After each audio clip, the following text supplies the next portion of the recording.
Have you ever wondered about the story of Pharaoh, the powerful king of ancient Egypt, who dared to challenge God? It's a tale not just of power and pride, but of divine justice and profound lessons that echo through time. Let us journey back thousands of years to explore the story of Pharaoh's arrogance and the incredible punishments that followed. The story begins in a land of pyramids and splendor, where Pharaoh ruled with an iron fist.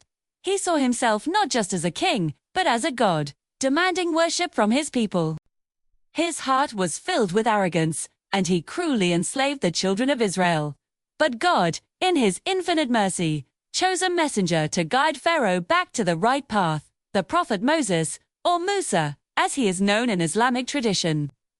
Moses, along with his brother Aaron, approached Pharaoh with a simple yet monumental request: let the children of Israel go and worship the one true God.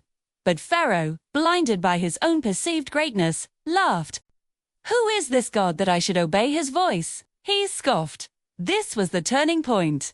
This was where Pharaoh sealed his own fate, choosing defiance over guidance. In response to his stubbornness, God sent a series of warnings, not to destroy, but to awaken. These were signs, miracles meant to soften his heart.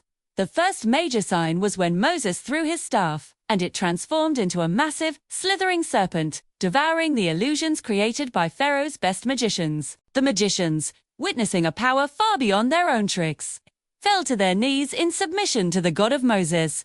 But Pharaoh, his heart only grew harder. He accused Moses of being just a more powerful magician. So, the punishments began to escalate, each one a direct challenge to the very things Egypt held dear. First came a widespread drought, and the life-giving Nile River, the source of Egypt's prosperity, began to fail them. Their crops withered, and famine crept across the land. It was a clear sign, yet Pharaoh's pride wouldn't let him yield. Next, God sent a massive infestation of locusts. Imagine swarms so thick they blotted out the sun, a living, buzzing cloud that descended upon Egypt and devoured everything green in its path. What little the drought had spared, the locusts consumed. The people cried out to Pharaoh, who, in a moment of desperation, asked Moses to pray for relief, promising he would let the people go. As soon as the locusts were gone, Pharaoh's heart hardened once more, and he broke his promise. The plagues continued, each more severe than the last. An infestation of lice, or tiny insects, tormented the Egyptians, crawling on their bodies, in their food, and in their beds. There was no escape. This was followed by a plague of frogs. They were everywhere in their homes, their ovens, their kneading bowls. The land stank with them. Again, Pharaoh promised to relent, and again, he went back on his word the moment the frogs disappeared. Then, a truly terrifying sign appeared. The waters of the Nile, the very symbol of Egyptian life, turned to blood.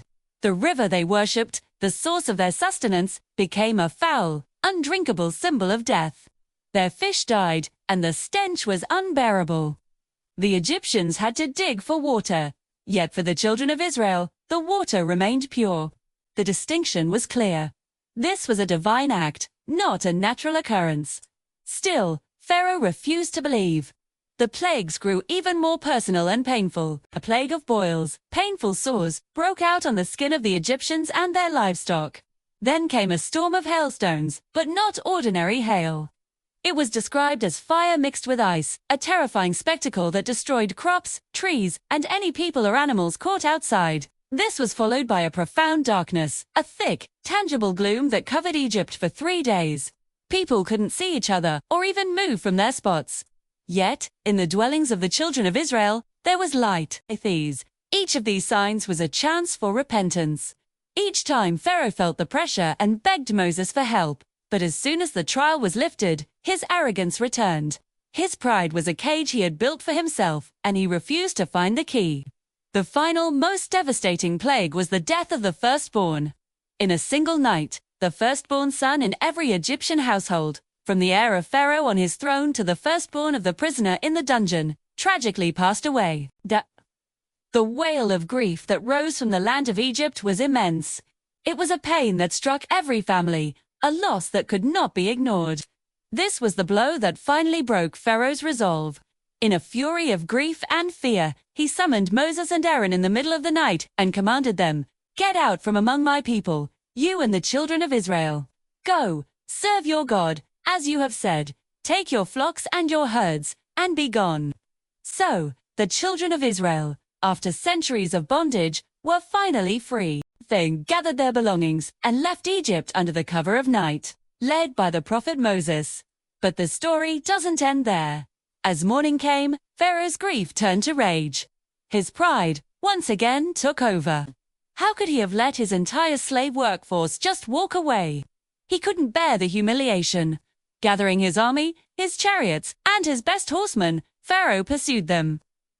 The children of Israel reached the edge of the Red Sea, with the vast waters before them and Pharaoh's mighty army closing in behind them. They were trapped. Fear gripped their hearts. "We are surely overtaken." They cried to Moses. But Moses' faith was unshakable. He knew that God's plan was not complete. He raised his hands and said, "No. Indeed, with me is my Lord. He will guide me." At that moment, God commanded Moses to strike the sea with his staff. And then, the ultimate miracle occurred. The waters of the Red Sea parted, creating a dry path in the midst of the ocean, with towering walls of water on either side. The children of Israel walked across on dry land, a pathway to freedom carved through the impossible.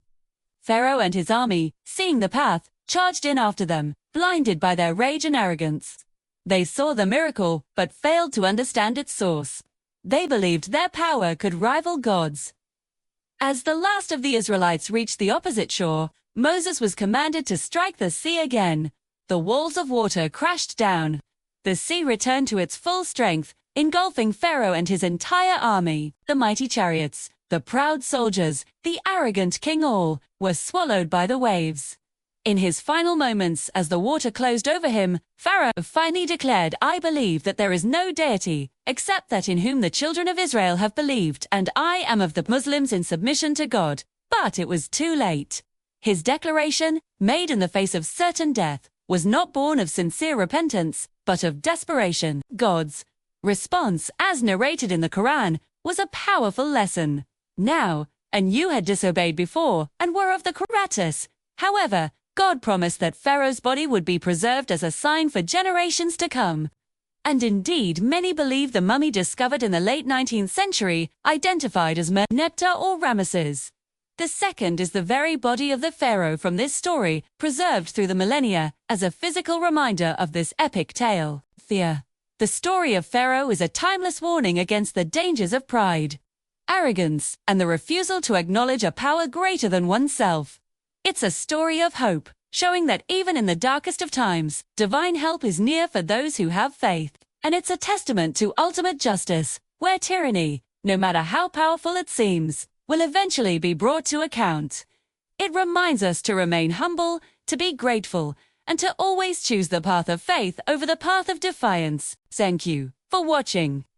If you found this story as fascinating as I do, please like, share, and subscribe for more content that explores the profound stories that have shaped our world. See you in the next video.